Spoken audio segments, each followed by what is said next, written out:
ملزم ایک 15 سالہ لڑکا تھا۔ ایک سٹور سے چوری کرتا ہوا پکڑا گیا۔ پکڑے جانے پر گارڈ کی گرفت سے بھاگنے کی کوشش کی۔ مزاحمت کے دوران سٹور کا ایک شیلف بھی ٹوٹا۔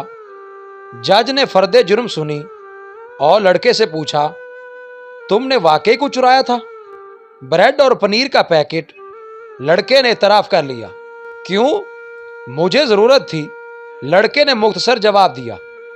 خرید لیتے، پیسے نہیں تھے، گھر والوں سے لے لیتے، گھر پر صرف ماں ہے، بیمار اور بے روزگار، بریڈ اور پنیر اسی کے لیے چرائی تھی۔ تم کچھ کام نہیں کرتے؟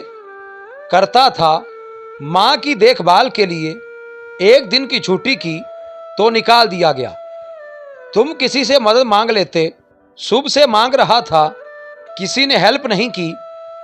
جرا ختم ہوئی اور جج نے فیصلہ سنانا شروع کر دیا۔ چوری اور خصوصاً بریڈ کی چوری بہت بڑا جرم ہے اور اس جرم کے ذمہ دار ہم سب ہیں۔ عدالت میں موجود ہر شخص مجھ سمیت اس چوری کا مجرم ہے۔ میں یہاں موجود ہر فرد اور خود پر $10 جرمانہ عائد کرتا ہوں۔ $10 ادا کیے بغیر کوئی شخص کورٹ سے باہر نہیں جا سکتا۔ یہ کہہ کر جج نے اپنی جیب سے $10 نکال کر میز پر رکھ دیے۔ اس کے علاوہ میں سٹور انتظامیہ پر $1000 جرمانہ کرتا ہوں کہ اس نے ایک بھوکے بچے سے غیر انسانی سلوک کرتے ہوئے اسے پولیس کے حوالے کیا۔ اگر 24 گھنٹے میں جرمانہ جمع نہ کرایا گیا تو کورٹ سٹور سیل کرنے کا حکم دے گی۔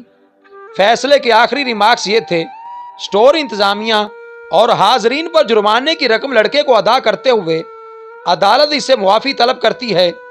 فیصلہ سننے کے بعد حاضرین تو اشکبار تھے ہی، اس لڑکے کی تو گویا ہچکیاں بند گئی تھیں اور وہ بار بار جج کو دیکھ رہا تھا۔